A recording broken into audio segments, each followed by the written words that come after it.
Tidak ada rahasia untuk mencapai kesuksesan. Sukses itu dapat terjadi karena persiapan, kerja keras, dan mau belajar dari kegagalan.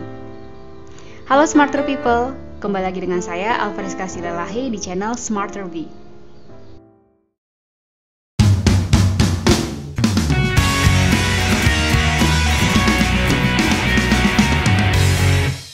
Halo semua, kembali lagi di seri kuliah elektronika 1. Nah, kali ini kita akan membahas soal yang ini adalah CS ya. Kita sudah bahas sampai solve. Nah, kali ini kita akan membahas contoh soal dari CE amplifier atau common emitter amplifier. Nah, apa beda dari CS dan CE itu sudah saya bahas pada video sebelumnya. Tapi saya akan recall kembali. CE dan CS itu case-nya sama-sama menentukan Vout per phasing dengan 3 kapasitor, dan ini digunakan untuk mampu melihat bagaimana sih sebenarnya penguatannya pada low band. Sedangkan pada mid band atau frekuensi tengah, ketiga kapasitor tersebut, nah ini kapasitor CC1, CC2, dan CE, itu sebenarnya tidak menghasilkan reaktansi yang signifikan. Kalau tidak menghasilkan reaktansi yang signifikan, maka penguatannya itu, gainnya itu akan konstan. Jadi kalau misalnya kita tadi masih ingat ya, kita lihat ini pada, nah di sini, kalau pada daerah, saya bikin di sini garis, pada daerah ini, oke, ini adalah FL, pada mid band di sini, gainnya itu, ini kan gain ya, saya bikin V out per V in. Nah, gainnya itu kan konstan, jadi dia akan tetap bisa menghasilkan suatu penguatan gitu. Tapi di daerah sini sudah pasti dia gainnya akan berubah-ubah gitu, semakin meningkat gitu. Jadi sebenarnya di daerah sinilah yang kita harus cek gitu. Bagaimana sebenarnya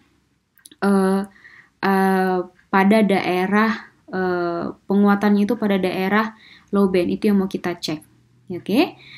Selanjutnya saya ingatkan kembali bahwa sebenarnya daerah sini itu ketiga kapasitor itu hanya bertindak sebagai short circuit sehingga rangkaian amplifier tetap menunjukkan fungsinya sebagai penguat. Nah, bedanya apa antara CED sama CS? Itu adalah pada transistornya. Kalau pada transistor pada CE ini transistornya adalah BJT, dan pada kapasitor yang ke bypassnya itu adalah kita singkat dengan CE, bukan CS ya. Karena di sini adalah emitter, BJT kita pakai kan. Nah, jadi 3 kapasitor yang digunakan CC1, CC2, dan juga CE. Nah, serta satu lagi karena kita menggunakan BJT, ada satu parameter lagi yaitu beta. Sebagaimana biasanya pada BJT. Nah, kita masuk ke contoh soal. Kita akan bahas bagaimana penyelesaiannya. Soalnya hampir sama bentuknya dengan pada CS gitu ya, sama, cuma bedanya tadi yang ini kapasitor dan juga transistor, yang ditanya juga sama. Nah, kita kerjakan.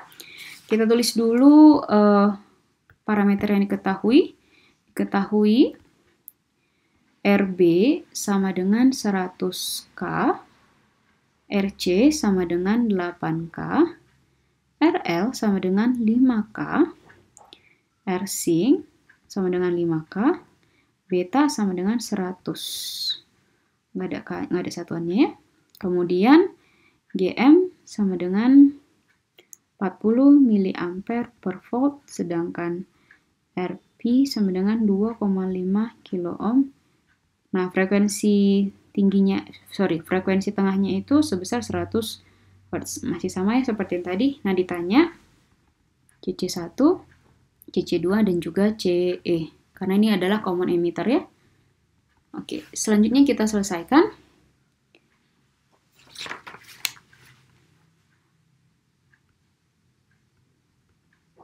Penyelesaian. Oke. Nah, yang pertama kita cari itu adalah RC1. Supaya nanti kita bisa tentukan berapa kapasitansinya. Nah, RC1 itu kalau misalnya kalian lihat dari textbook itu sama dengan rumusnya RB paralel dengan RP ditambah dengan RC. Oke, coba perhatikan. Kenapa kita bikin? Nah, sebenarnya adalah RC ditambah RB. Kalau kalian lihat kursor, RC tambah dengan RB. Tapi karena di sini ada VP, maka di sini ada hambatan dalam oleh dari beda potensial tersebut. oleh tegangan tersebut. Sehingga di RB kita tambahkan dengan RP. Baru nanti ditambah Rsing. Nah, sekarang kita coba hitung. Kalau misalnya paralel kan kita bisa buat di sini RB dikali RP per RB ditambah RP. Oke. Selanjutnya ditambah dengan Rsing. Selanjutnya ini sama dengan 100 dikali 2,5 per 100 ditambah 2,5 ditambah 5. Nah, ini hasilnya kalau kita kali ya, ini 250 per 102,5 ditambah 5. Kalau ini saya kecilkan, ini menjadi 50 per 20,5. Sama-sama saya bagi 5 ya. Nah, ini menjadi, ya kita buat aja seperti ini, 50 per 20,5. 20,5 dikali 5, ini sama dengan, ini kita bikin 20,5, maka ini 102,5. 102 bagi 20,5 sama dengan 5. Tadi sengaja saya bagi 5 supaya enak di situnya. Oke, selanjutnya, maka nanti si RC1 sama dengan 152,5 per 20,5. Nah, ini sama dengan 7,439K. Kenapa K? Karena memang sejak awal satuannya K. Tadi kita tidak masukkan. Ini sama dengan 7,44 kilo ohm. Jadi hasilnya adalah ini. RC1. Selanjutnya kita cari RE. Oke, nah RE itu kalau kita gunakan rumus, nah coba nanti kalian cek persamaan 913 itu penyebut di suku ketiga. Oke. Nah, dikatakan bahwa RE itu sama dengan RE kecil ya, R-nya RB paralel dengan Rsing ditambah dengan beta ditambah 1, dibagi dengan beta tambah 1. Nah, yang ini itu sebenarnya apa? Yang ini itu sebenarnya adalah resistansi di antara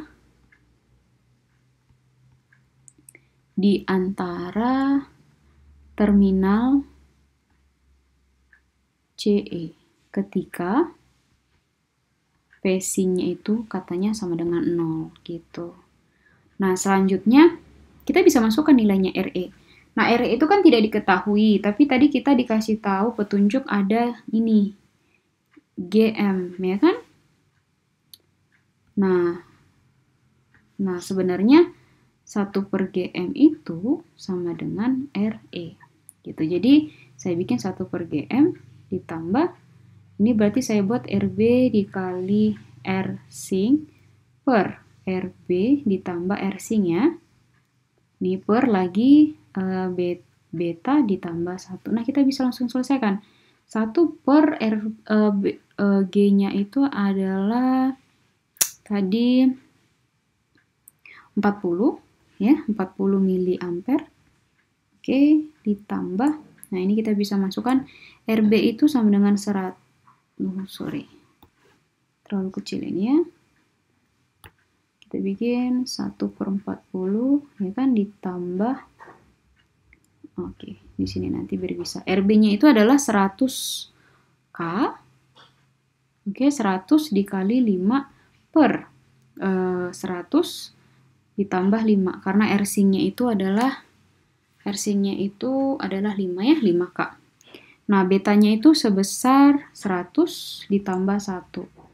Nah, ini sama dengan 0,025 ditambah, saya buat ini 500 per 105 lah ya, 100 tambah 5. Ini per 101. Jadi, 0,025 ditambah, ini ya, kita buat 500 per 105 dikali 1 per 101. Oke. Nah, ini hasilnya 0,025 ditambah 0,0471.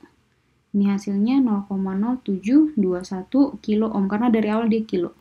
Nah, ini kalau misalnya kita bikin dalam ohm, 1, 2, 3, ini sama dengan 72 ohm. Oke.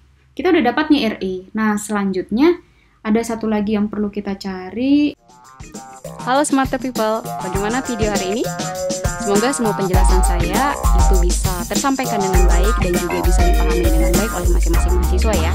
Oke, sampai ketemu lagi. Thank you Smarter People.